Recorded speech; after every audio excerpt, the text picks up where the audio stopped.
Goldberg has returned. It's time to recap that and the entire show of Monday Night Raw on the new, revamped Retro Recap. Let's get it started. We on fire up in here. It's burning hot. We on fire. Welcome all viewers, subscribers of the new, revamped, remodeled, new and improved Retro Recap. And in this recap is going to focus on all the current topics, all the biggest news, everything that you want to hear right on this one show. So I want to thank everybody for watching. And man, we have Goldberg returning. Goldberg returning after 12 long years. Goldberg has finally made it back to the WWE ring, and I'm still buzzing off of what just happened, what I just witnessed, and it's going to be very nice between Brock Lesnar and Goldberg. And it's like I don't even want to talk about the rest of the show because this one part, the main event, the last part of the show, the closer, is what got everybody buzzing, including myself. And it's just like I don't know what to say. Goldberg is back. Goldberg is finally back in a WWE ring, and even if it's only for a short period of time, we got a glimpse of seeing what he can become in this new promo that they got for Survivor Series for the Goldberg and Brock Lesnar. So let's go ahead and recap Monday Night Raw. It's hard to do a recap because the ending was so epic and it had a nostalgic feeling to it. But let's go ahead and talk about the beginning. And before I get started, I want to say that Monday Night Raw has really picked it up with this episode. Not even just the Goldberg return. I think the show overall was pretty good. It had me going for most of the night because a lot of the episodes the last couple of weeks have been a little snooze. And I think this is what's going to bring Monday Night Raw back, at least for a few. I don't know how long Goldberg is going to be here for or what's the time frame, but they got Monday Night Raw pumped. So let's go at the beginning of the show. We had Chris Jericho and Kevin Owens walking out to the stage. And pretty much, if you remember from last week, it was Seth Rollins and Kevin Owens in a match. And if Chris Jericho won the match, Seth Rollins and Chris Jericho in the match. And if Chris Jericho won the match, then pretty much he will be put in a triple threat match for the Universal title with Kevin Owens and Seth Rollins. Of course, Seth Rollins beat him off a pedigree, and Kevin Owens was nowhere to be found. You can see him walking up on a ramp, and that was pretty much it. So they opened the show. Pretty much they walk out together, and they had this opening promo. And pretty much Jericho talks about Rollins not deserving of the Universal title. Kevin Owens agrees with him. He says he shouldn't be in a match, and that Mick Foley is pretty much out against him because he keeps throwing him in these matches and hopes that he loses the title. So we get all that, and Chris Jericho is amazing, by the way. Chris Jericho knows how to do a promo. His mic skills are amazing, and even if he is a heel, I think he does a very great job of winning over the crowd. I mean, they was chanting Y2J, and he's a heel. That's how you know that the WWE Universe is behind Jericho. Whether he's a face or a heel, he's perfect for TV, and I think that's one of the better wrestlers on Monday Night Raw because he can do it on the mic and he produces in the ring. Even though they have him losing a lot of matches, he can produce in the ring. So they pretty much talk about Seth Rollins not belonging in the title match or whatever. So then Seth Rollins comes out, intro music comes out, he comes to the main floor, and he pretty much talks about why Jericho is not better than him and why KO is not better than him. And Jericho pretty much says that he belongs on the list. The list of Jericho is absolutely gold. It's absolutely amazing how he keeps this going and it doesn't get old. But he pretty much talks about that he needs to belong on the list of Jericho because he doesn't belong in the same category as a 6-time world champion or the Universal champion Kevin Owens, and they are the best friends. He doesn't belong in the picture. So then pretty much Seth Rollins comes back and he talks about wow, save your bullshit list. I don't care about it. The one thing that belongs on the list is your scarf. And he starts talking about his underwear, and he got the crowd going with this sparkle crouch taunt that he has going on, which I think was beautiful. He talks about how he had the lights on his underwear, not the underwear, his tights, where it says GOAT, and it should say sparkle crouch, and that's all you pretty much hear during the entire the entire segment is Sparkle Crouch, and it's hilarious because Jericho's like, don't call me Sparkle Crouch, and then the audience is pretty much saying Sparkle Crouch. So it's funny.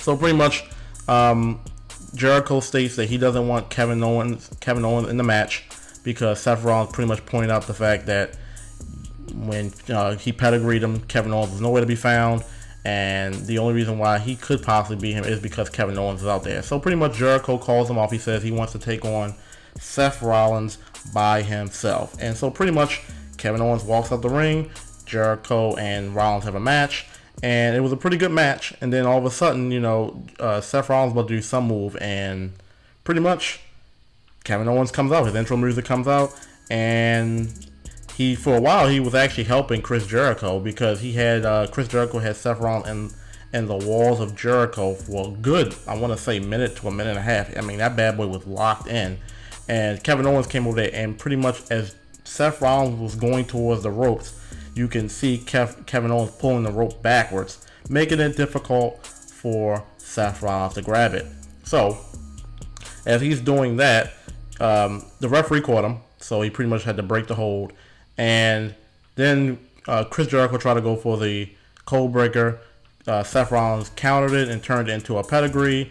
And as you can see, as he pedigreed him, Kevin Owens walks back to the ramp, doesn't even try to help Jericho, and that was that. So Seth Rollins picked up the victory, and you know there's going to be some tension between Jericho and Owens because Jericho told him to stay out the way, and he didn't. So that match was pretty good. The whole segment was pretty good and funny. Anytime you get a segment with Seth Rollins, Kevin Owens, and Chris Jericho, one of the three better people on the mic on that roster, you're going to get a pretty good segment, and it was a pretty good match. So I'm not going to talk about every match on Raw because some of them were just whatever. So then you had the Golden Truth and with R-Truth and Goldust and Mark Henry, which I haven't seen Mark Henry on a show in a while. It's been a good minute. Versus the Shining Stars, who we have not seen in a while, at least in the ring, and Titus O'Neil. So this is one of those wonders, like, where did this come from? I mean, they said in the pre-show that this started a feud or whatever, but there's pretty much nothing here as far as maybe this was the starter of a feud or whatever. But I don't really know where this came from. And Mark Henry surprised me because I haven't seen Mark Henry in forever, and he just popped out of nowhere. Anyway, it was a 6-man tag match, and to make a long story short, Mark Henry pretty much wasn't involved in the whole match. He got tagged in by R-Truth and pretty much gave Titus O'Neil the world's strongest slam. 1, 2, 3, Titus O'Neil was done. And you probably won't see Mark Henry for a few. And if he is, he's going to be around for another episode or two, and then he's going to go away. Because like I said, I know he's a part-time wrestler, but I haven't seen Mark Henry in a while. And just like we haven't seen when Jack Swagger came back, I haven't seen Jack Swagger in a good minute. And Jack Swagger popped up, and the next thing you know, he went on SmackDown. So it's funny how the things happen. So moving on, recapping this, then you see Jericho and Owens pretty much backstage arguing about Kevin Owens interfering in the match. He pretty much states that I told you not to go out to that ring. I wanted to take on Seth Rollins one-on-one. And Owens still did it, and he was basically saying I had your back, and Jericho pretty much states I didn't want you to have my back. I wanted to show Rollins that I could take him one-on-one with no interference. And then they get into a little argument. You can see that this is going to be brewing into it's pretty much lessening their friendship, as I should say. You know, they used to be best friends, and now this is the first time you really see them in an argument where they're pretty much fussing about who told who what. Then, you know, Owens pretty much tries to throw the Universal Championship in his face. Jericho pretty much states that he's a 6-time world champion, first ever undisputed champion, and pretty much I can run the show by myself. I don't need you. And then Stephanie McMahon comes out, and pretty much this is where we get an indication that the Survivor Series challenge from Shane McMahon and Daniel Bryan was accepted, because she pretty much said she needs her biggest horses in the match to pretty much take down SmackDown Live, and she doesn't need Owens or Owens or Jericho arguing with each other. They need to be on the same page because they need to take down SmackDown Live. So pretty much they come to grips, and we will see where this feud, mini feud, it's not a huge feud because they're supposed to be best friends, but we'll see where this pretty much goes in the storyline, because everybody knows every tag team that Jericho has made himself a part of, the Randy Orton team with excuse me. Who was it? Jericho. Jericho had a few teams, and I'm drawing a blank. That was Randy Orton and Edge that had a team. But anyway, the teams that Jericho has always had always find a way to break apart. So this Jericho is no different. The team we had with the Big Show fell apart, and I can see that this is going to fall apart surely soon, but not right away, because they got the Survivor Series. So the feud will break up eventually, but this whole best friend concept can only go on but for so long. But we'll see where that leads to.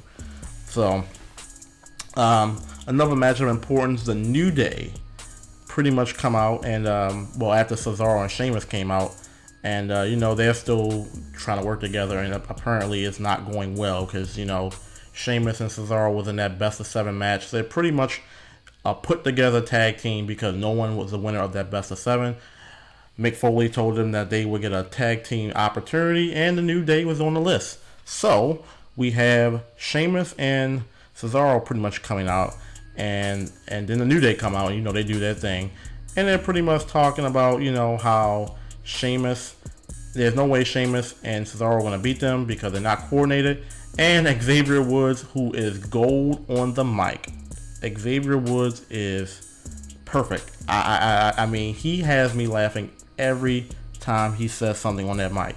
He says that Trump and Clinton are a closer team than Cesaro and Sheamus, and that's saying something, because Trump and Clinton are so far apart that it's like it's crazy, and he pretty much is comparing them to Cesaro and Sheamus, and how the distance between them two, that they have a better tag team, they have a better chance of being a tag team than Sheamus and Cesaro. So anyway, they talk about that, how they're not going to win, and then it's a one-on-one match with Big E and Sheamus, and Big E gets a roll-up win because of Cesaro is pretty much on Facebook Live the whole entire match, distracting Sheamus. Ironically, he's distracting his own teammate, and then Big E gets the roll-up and Big E wins. So Big E wins that match. So, and then we had some other matches: Braun Strowman versus the bullshit jobbers, and I'm really getting tired of that series. We're not even gonna talk about that. And then Bayley had a match against Dana Brooke, which Dana Brooke actually won, surprisingly, but then she botched the win, because she was supposed to win because she's a heel. She's supposed to win, in heel-like ways, and she was supposed to, win with her foot on the ropes. And you can see that her foot never made the rope, and it was a dumb looking pin, because she pretty much had Bayley on the outside. She put her in the ring, she threw her in the ring, and then she was supposed to pin her with her legs against the ropes, and pretty much that didn't happen. She just her legs never made the rope. It was a botch. So it was a stupid win. I can't believe they even made Dana Brooke win. Dana Brooke is a waste. But the women's division isn't much on Monday Night Raw, so they gotta feature what they have. I haven't seen Nia Jackson forever. I haven't seen Alicia Fox after she got destroyed after that on Night of Champions. She got destroyed, and then when they came here to Baltimore, when she got speared through the fucking the tarp, she got fucking ran over. I've never seen a woman get speared like that. It was unbelievable. But anyway, I haven't seen Nia Jax or Alicia Fox, so you pretty much got these same 4 women, being circled around. So anyway, Dana Brooke won. So I guess they gotta, make it seem like it's something. So Dana Brooke won. So I'm glossing over these matches. And then you got the cruiserweights, the cruiserweight promo before the match. You had what's their names? Brian Kendrick, Tony Nese, and what's the other guy's name? Drew Gulak, whatever his name is. He's from the Cruiserweight Classic. And pretty much they're talking to TJ Perkins, and Perkins is going off and saying this is his last leg. He has everything to lose, and that by him being the older guy, he's taking everything seriously, and TJ Perkins is not taking him seriously. And if he doesn't take him seriously, he's gonna shock the world and beat him. So then you got Tony Nese, and those are the heels, and then you got pretty much against TJ Perkins, and then my favorite people in the cruiserweights are Cedric Alexander and the hometown product Rich Swann, and they pretty much come in. Cedric says they're a problem, and Rich Swann does a great promo by saying, it sounds like you guys want to knuckle up in the backstage. How about we get to it? They start knuckling up and like they're getting ready to fight, and then and TJ Perkins says, well, he has allies as well, just like Brian Kendrick, and they'll settle in the ring. So the match happens as a 6-man tag match, and it was a pretty good match. I mean, Rich Swann tapped out to the captain's hook, which I'm tired of making my man Rich Swann lose these matches. I think it's like 2 or 3 matches in a row that he's lost now, but I think they'll be good eventually. But they have to build up Brian Kendrick to make him look like he's really, really good. He's a cut above the two face people, which are Cedric Alexander and Rich Swann. So they had to pin Rich Swann just to make it seem like Brian Kendrick is amazing. So that's pretty much what happened there. So then we have the Goldberg. So this was amazing. They've been promoting Goldberg all night long. They were showing him his matches, WCW the 173-0. They talked about how he won the first title against Hulk Hogan. Then they talked about him winning the first WWE World Heavyweight Champion back when he beat Triple H. They show when he beat The Rock. And they pretty much was building up this whole Goldberg all night. I mean, they've been building up Goldberg since last week, but they've been building Goldberg up. And it was a nice thing to see. So, then you got Michael Cole pretty much, introducing Goldberg. And in typical Goldberg fashion, he comes out with the best entrance in the business. And then you can see he's walking past everybody with that serious look on his face, walking past most of the roster on Monday Night Raw.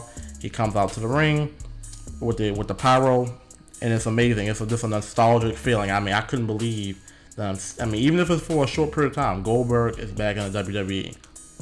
So he comes out, pretty much talks about his family. He wanted to see his kids. He does it for the kids. His kids have not seen him in a professional ring.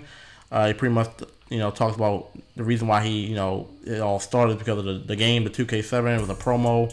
It initially started with him going to Germany and Toronto and doing it for the kids, and then he realized that he even second guessed for a split second. I think they just did it for the segment, that maybe he shouldn't accept the challenge of Brock Lesnar. But then, of course, in typical Goldberg fashion, the hell with that.